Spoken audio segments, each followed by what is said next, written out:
Hello and welcome to Hockey with Ice. My name is Matt and this is an exciting moment for me because this is not only the first live stream of the 23-24 season for me, but technically this is the first live stream on the Hockey with Ice channel. So if you're watching live, nice to have you along. I have been a little bit what you might call cowardly, maybe, in not really promoting this one too much because I'm sure there's going to be some technical challenges. I've got a new setup I'm working with here, so wanted to get my mistakes out of the way, or some of them at least, to the smallest audience possible. But I thought, let's get cracking with it, and then we can learn from there. I have been live streaming about other sports, baseball, football, soccer, music, and other things in the past. So I've been doing plenty of live streaming, but I really want to get going with the hockey, and that is what I am doing now. So yes, if you're watching live, say hello via the chat. As you can see, the idea of the Monday Hockey with Ice live show is a weekly roundup at 8 p.m. UK time, so 9 p.m. Central Europe, where we will be covering all sorts of different hockey news. Of course, the NHL. Of course, we will be talking about the NHL. We will be coming to that in a moment, but also lots of news across the European hockey leagues, not least Champions Hockey League. Tomorrow, Tuesday 17th, is the end of the regular season part of the schedule, as they now call it. So that's very exciting. And we'll also be looking at some international news because there has been some international news just in the past few days. We'll be catching up on that, of course, more around Christmas and then past Christmas for the events really to start get going. But there's some news to catch up on anyway. So that is what we will be doing. Again, not expecting any comments. So I am just going to quickly test it just to make sure it's working. I'm going to say hi everyone on the chat. Not that there is anyone on the chat. Just want to make sure it's working. And yes, it is. And I can bring it up. There you go. So you can have your name in lights if you so wish, if you were on the chat. So there we go. But where should we start? I think we've covered the introductions. My name is Matt. Did I mention that? Yes, I think I did. If you see me looking down, this is because one thing I've done in the past is I have muted my microphone and then come back after a break or a little video and forgot to unmute it. And it's been a disaster talking away for a minute or so, not realising I was on mute. So if you see me looking down, that is what I am checking. But yes, we'll be looking at all sorts of stuff. And we are going to start. Where should we start? Let's start with the NHL. Check it out.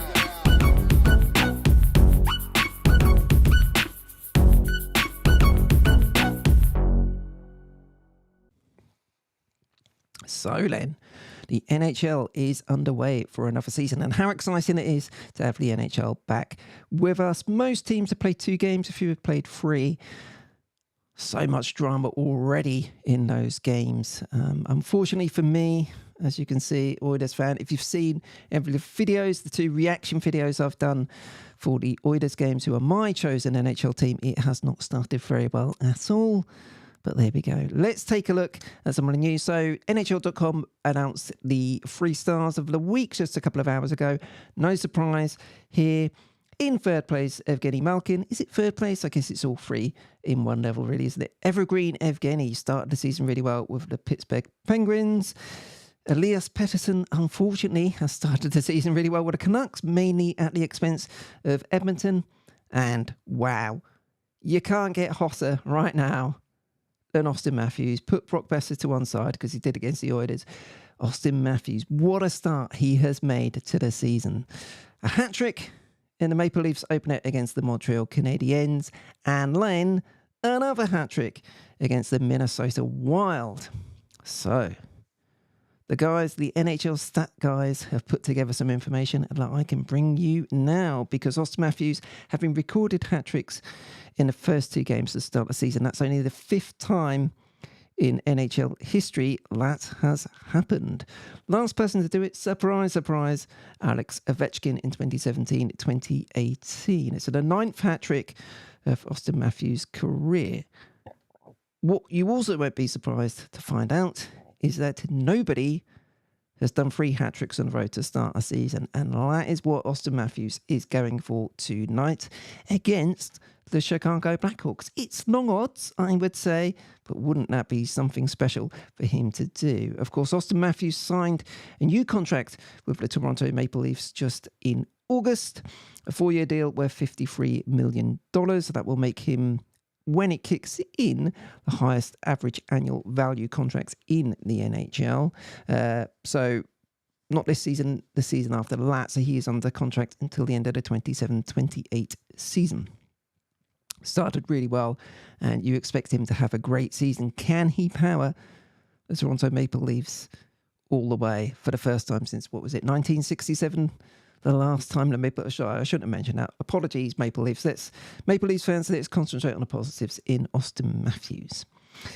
Such an exciting matchup against the Chicago Blackhawks, not least because of this man, Connor Bedard. So much attention on him. And I know some people, it's weird, isn't it? People complain about the NHL not advertising and marketing their stars, and then Connor Bedard gets lots of attention and people start moaning about it. Shut up, basically. Connor Bedard is such an incredible talent. A generational talent comes straight into the NHL as an 18-year-old. And unsurprisingly has looked good in the first few games with the Blackhawks. We know it's going to be a tough season for the team overall, but to be honest, given the sort of player that he is, I don't think that's a bad thing. I say not a bad thing in the sense that it's not going to hurt his development to be part of that team. He's got so much talent. They've obviously brought in people like Corey Perry to help him along and to be his bodyguard. So he'll be fine.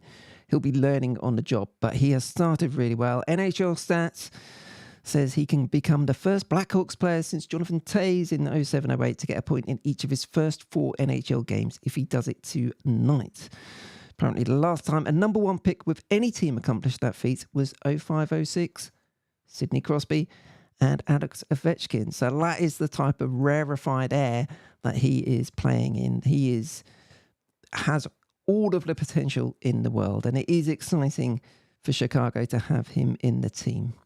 And exciting for the rest of us to watch. So seeing him up against Toronto tonight will be great.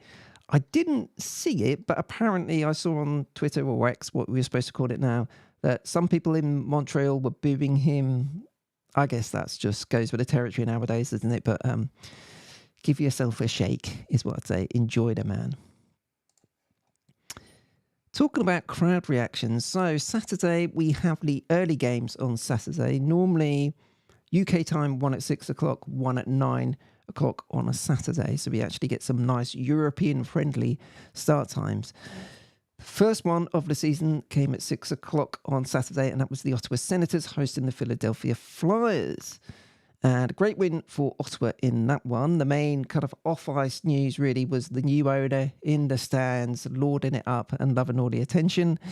But as the game went on, the crowd started up. We want Pinto. We want Pinto. And it's hard to imagine how the Sens have got themselves into this position with Shane Pinto. They can't afford to give him a contract. I mean, how did you get in that situation? This isn't something out of the blue, is it? You know what the budget is. You know what the salary cap is.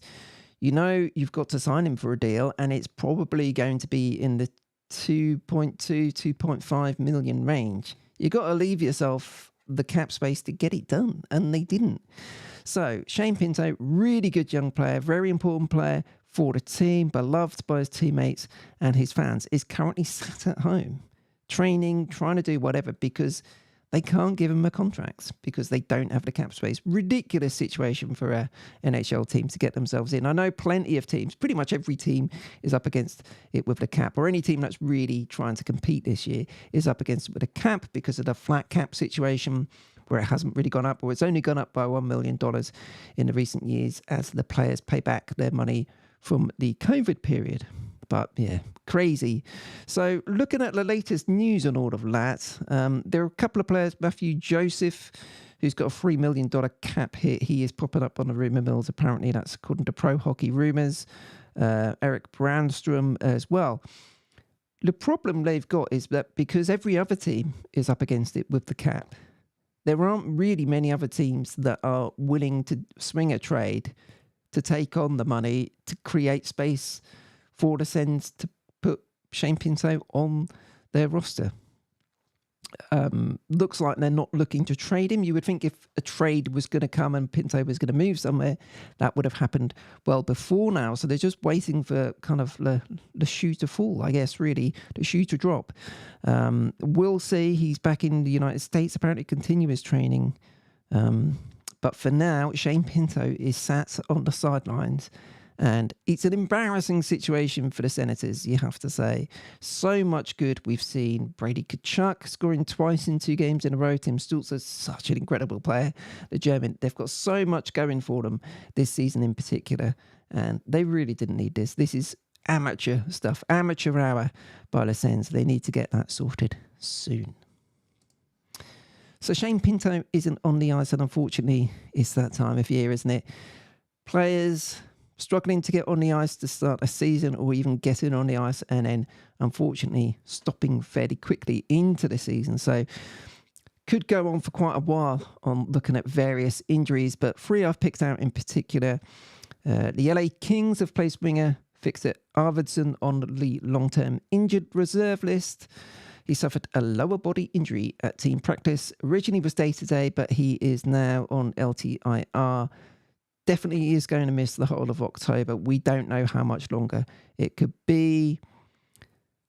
We'll see. He's a big miss for them as well. It felt like this was going to be a big year for Arvidsson. And yeah, this is going to be a real blocker for him and the Kings. Hopefully he can get back fully healthy as soon as possible. Montreal Canadiens forward Kirby Dach is expected to miss significant time with a lower body injury. Sportsnet's Eric Engels reports sustained the injury in Saturday's win against the Blackhawks. Got a bad hit, or I say a bad hit, a big hit by Jared Tenordi that knocked him down. So he is on the shelf for the moment. And Minnesota Wild forward Matt Boldy is week to week with an upper body injury sustained against the Toronto Maple Leafs on Saturday. Not really sure how long he's going to be out for. Currently, they don't think he's going to have to go on the long-term injured reserve list, but we'll wait to see. So, yeah, a few guys banged up, lots of players banged up at the moment. But hopefully they can all get back on the ice as soon as possible, because you want to see the best players out there. You want to see everyone competing at full strength. And, of course, even with the cap situation, the Oilers, for example, started out 11-6, as did Vancouver, not fielding the whole roster. It's a crazy situation at the moment, and I know everyone is looking ahead to the cap going up probably by about 4 million or so next season, but after several years of it not going up at all, that money is very quickly going to be eaten up. It's kind of like everything else, inflation, right? That money isn't gonna, it's not like suddenly they've got 4 million more to spend. That's going to disappear pretty quickly. So managing the roster, getting through a season, managing the injury situation is going to be really important as part of this season. And we've seen, even, for example, with Tampa Bay Lightning, Vasilevsky going down injured, having surgery on his back. It's a bad situation for him to be out for the first couple of months. But given how much hockey the Lightning have been playing over the past few years, getting all the way to the Stanley Cup finals, I'm not going to say it's a good thing, because you never want to be out, and especially back surgery, especially for a goaltender too. But better now, and hopefully he's fresh and healthy for the rest of the season, second half of the season and the playoffs for the Bolts. That could work in their favour. So there we are. That is the NHL news. Plenty of other things we could pick out. So I am sure we will be doing that over the weeks and months ahead, because there is so much to look forward to and so much to be excited about. Just before I click off NHL and go to Europe, Leo Carlsson, number 2 pick in the draft earlier this year. Hoping he'll make his debut this week. We'll wait and see. They were hoping he'd start the season with the Anaheim Ducks. Got a slight injury, I think it's a lower body injury, so he's not quite been ready to go just as yet, but doesn't seem like it'll be too long before we see him in the NHL. So that's very exciting. And yes, let's kick on and look at some more news in European hockey.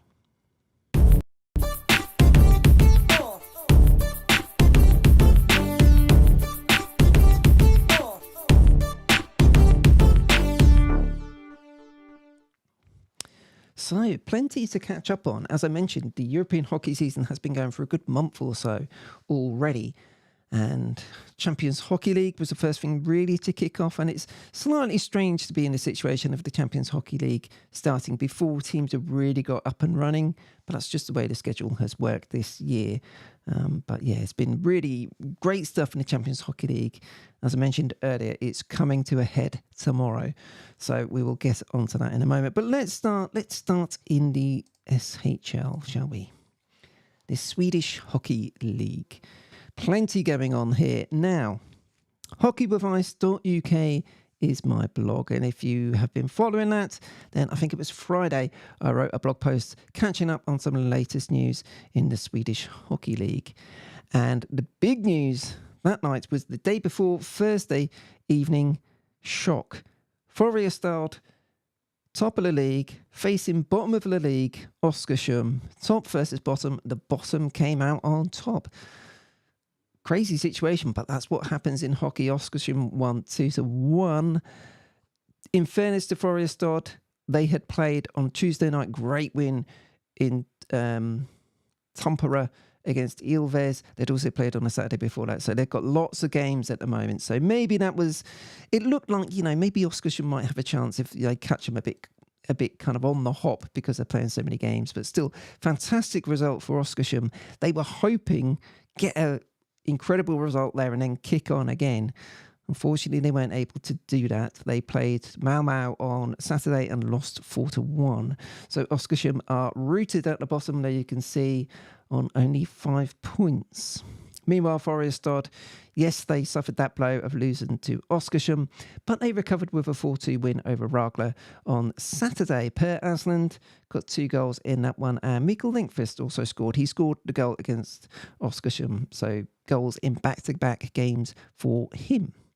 Skellefteå are in second after 2 wins this week. 3-0 over Frölunda and then 3-1 over Linköping. It was a big win for Modo on Saturday. They got the better of Örebro. Örebro were the early pace setters in the SHL, but they've lost a few games of late, playing against very good competition, it has to be said. So yes, Modo beat them 3-1, jumping over Örebro. So Modo go up to 4th. Örebro now in 5th, albeit on the same points as Modo, Örebro and Luleå.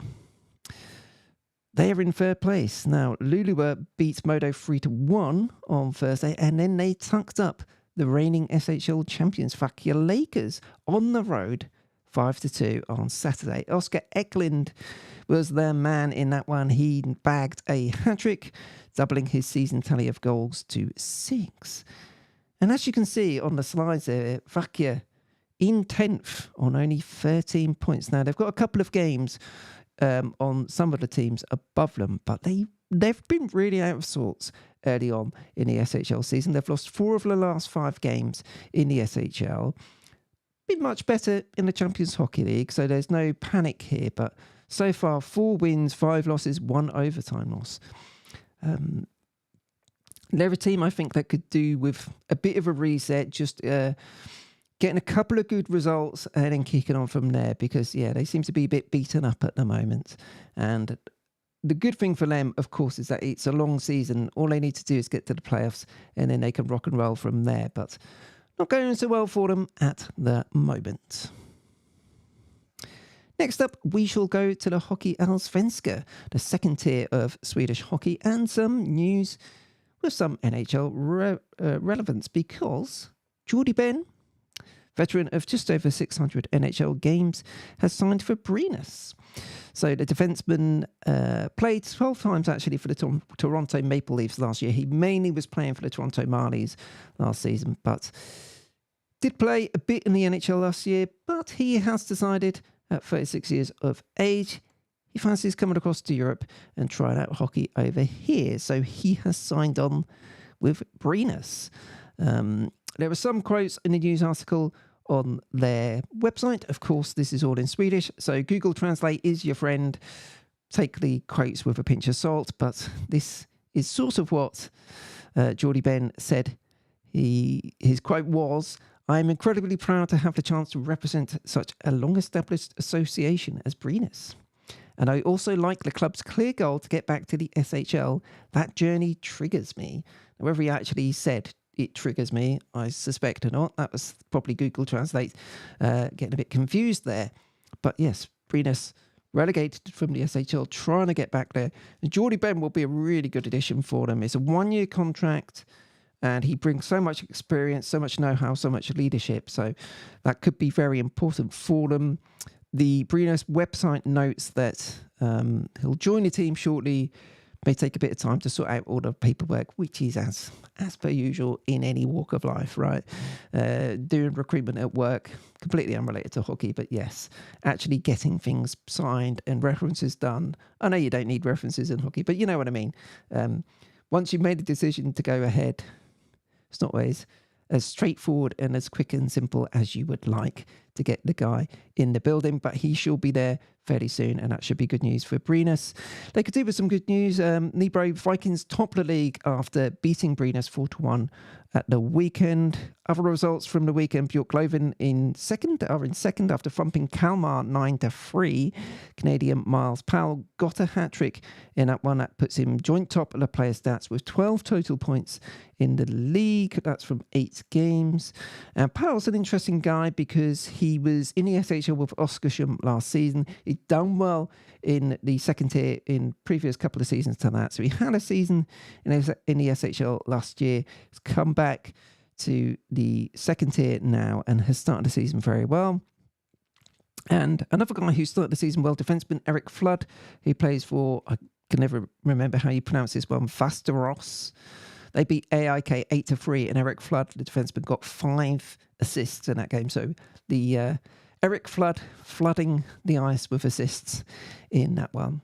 So that is the news in the second tier of the Swedish Hockey League. So Jordy Ben is going to Sweden. One guy who is not going to Sweden, which is a little bit of a surprise, I have to say, is Noel Gunler. So, picked by the Carolina Hurricanes. When was that? 2020, second round pick of the Carolina Hurricanes. They're in a tight spot, aren't they? Because they did have an AHL affiliate in Chicago. That's gone south. So they now don't have an AHL affiliate this season. So they've been looking at trying to find ways to get their prospects ice time. There was some talk that he would be coming back to Sweden, but that doesn't seem to be the case now. So this report, as you can see there, is from Johan Svensson of Sports Expressen. He reports that the Carolina Hurricanes prospect Noel Gunler is heading back to Europe, but not to Sweden. He is apparently going to Karpat, again, can't remember the pronunciation of that one, in Finland. So that is where he is going. The report from Svensson says that he was offered to SHL teams. You would have thought that would be the natural move. He's played there before. I think he came up through Luleå, I think. He came up through as a team he kind of rose to prominence with as a junior. But there were no takers, or at least on terms that maybe the Hurricanes, I think this was on Pro Hockey Rumours, they rumoured and speculated that maybe the Canes were wanting a clause to bring him back with fairly short notice and maybe just tie up particularly well for any SHL teams. But he is coming back to Europe and will be playing in Liga in Finland. So interesting to see how Noel Gunler gets on there. And talking about Finland, let's have a look at the top of the Liga in Finland so far. Lots to look at. So the team in fifth, Arsat, I believe it's pronounced. They beat Ilves Tampere on a shootout 3-2 at the weekend to jump above them into second on Friday. But results since then have seen them drop back to fifth because Arsat lost on Saturday away to HBK.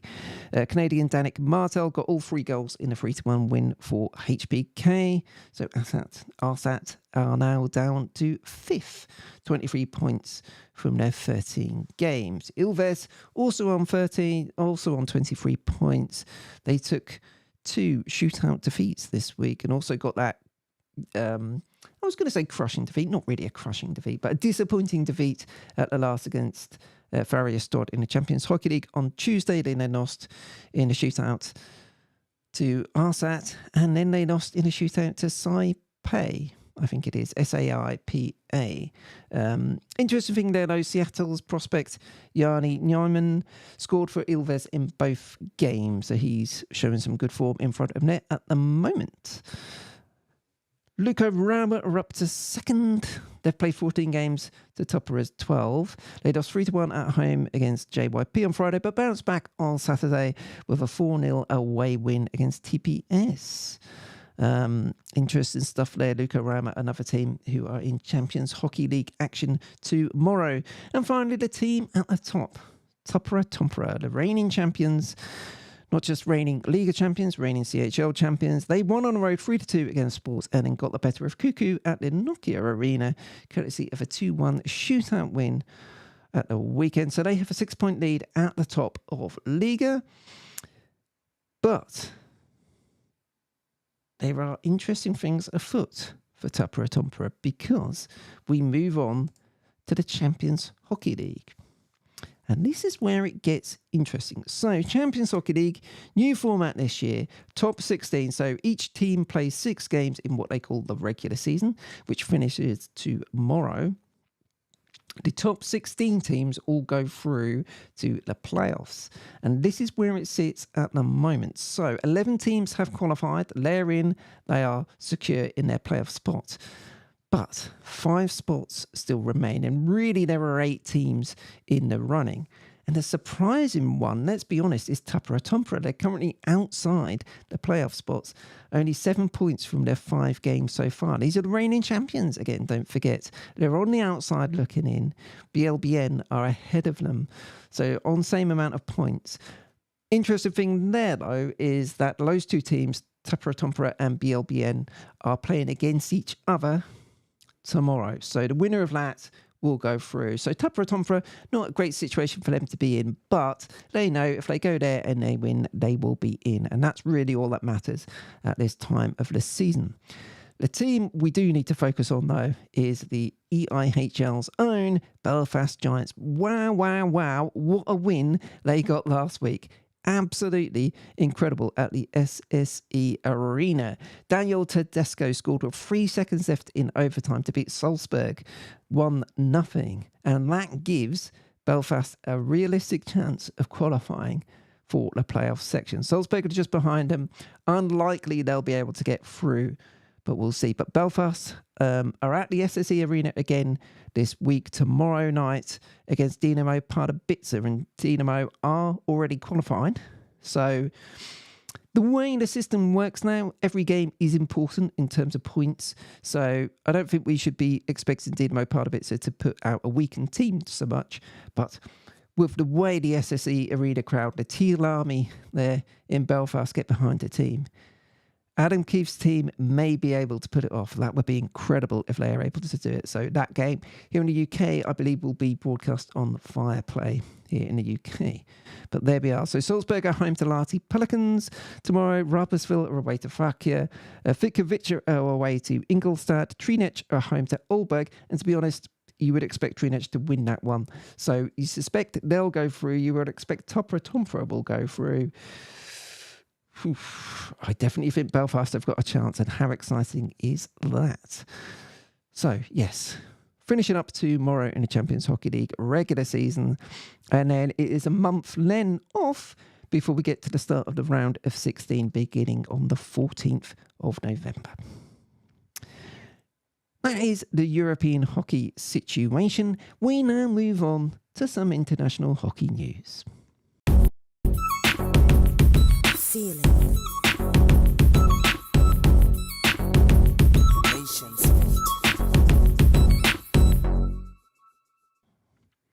And we do indeed have some international hockey news.